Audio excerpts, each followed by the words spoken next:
அன்பு முத்தங்கள் குறைச்சி போச்சுன்னு சொல்கிறாங்க. அன்பு முத்தங்கள் இல்லை, ஏர்போர்ட்டில் கூட்டத்து நடுவில் கேட்கும்போது கொஞ்சம் கூச்சமாக இருக்கு.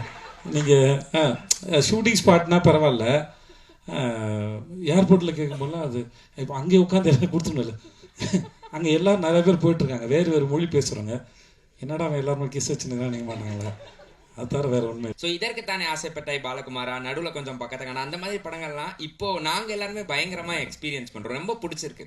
ஸோ ரீசெண்டாக அந்த மீம் பேஜஸில் நீங்கள் பார்த்துருப்பீங்கன்னு நினைக்கிறேன், அந்த சாங்ஸ் எல்லாம் ரெகுலராக போட்டுருக்காங்க. ஸோ அந்த மாதிரி படம் உங்ககிட்ட இருந்து எப்போ நான் எதிர்பார்க்கலாம் அடுத்து? எனக்கு இதற்குத்தானே ஆசைப்பட்டாய் மாதிரி எனக்கு ஏதாவது ஒரு படம் வேணும். இல்லை சார், நானும் எல்லாருக்குமே இல்லை, நானும் எதிர்பார்க்குறேன். இல்லை என்ன, நீங்கள் அந்த படம் நடிக்க ரொம்ப ஜாலியாக இருக்கும், இன்ஹிபிஷன்ஸே இருக்காது. நீங்கள் வந்து ஜாலியாக இருக்கும். எனக்கு அம்மையில் இப்போ பாலகுமாரா வந்து அமைஞ்சது, அம்மையணும், அதான் சொல்கிறேன், அம்மையணும். அது இப்போ எழுதுனவங்க மட்டும் நம்பினா பத்தாது, நடிக்க போகிறேன் நான் நம்பினதான் என்னை நம்பி படம் பார்க்க வர உங்களுக்கு நான் சரியாக கொடுக்க முடியும்னு அர்த்தம். அப்போ அதே மாதிரி ஒன்று எழுதிட்டு வந்தால் அது நடக்காது.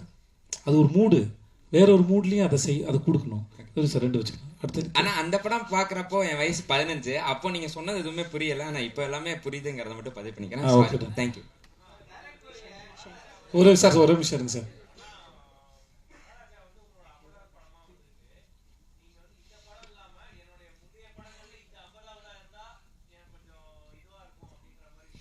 இல்லை, அப்படி எதுவும் யோசிக்கல, நிஜமாக யோசிக்கல. எனக்கு அதாவது 50ங்கிறது உங்களுக்கு தான் ஜென்ரலாக நம்பர் தானே ஒழிய, நானும் அதை பெருசாக கன்சிடர் பண்ணல.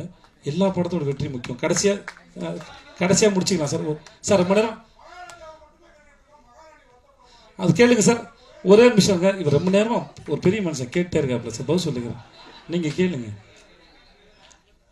மொத்தமாக வெள்ளை கலர் டை அடிச்சு வந்துருக்கீங்கன்னு நினைக்கிறேன், இல்லைண்ணே?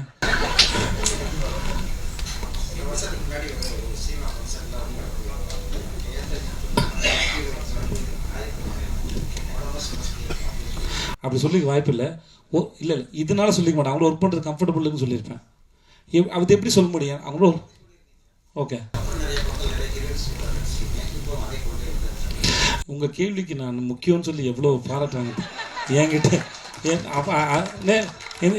உங்களை வந்து நான் எவ்வளோ முக்கியம்னு நினச்சி, இந்த கேள்வி முக்கியம், இவர் பதில் சொல்லணும்னு நான் நினச்சேன். இது வந்து இதெல்லாம் நியாயமா? ஓகே, எல்லாரும் நான் சொல்கிறேன்னே, என் கூட இப்போது மம்தாவாக இருக்கட்டும், அபிராமியாக இருக்கட்டும், இல்லை என் கூட ஒர்க் பண்ண அத்தனை பேரோடையும் நான் ரொம்ப ரொம்ப அழகான ஒரு அனுபவம் எனக்கு இருக்குது வேலை செஞ்சதில் வந்து. அதனால் யாருக்கும் குறைச்சிட்டு இல்லை. ஸோ அந்த மாதிரி நினைப்பு எனக்கு கிடையாது. வேண்டாம்.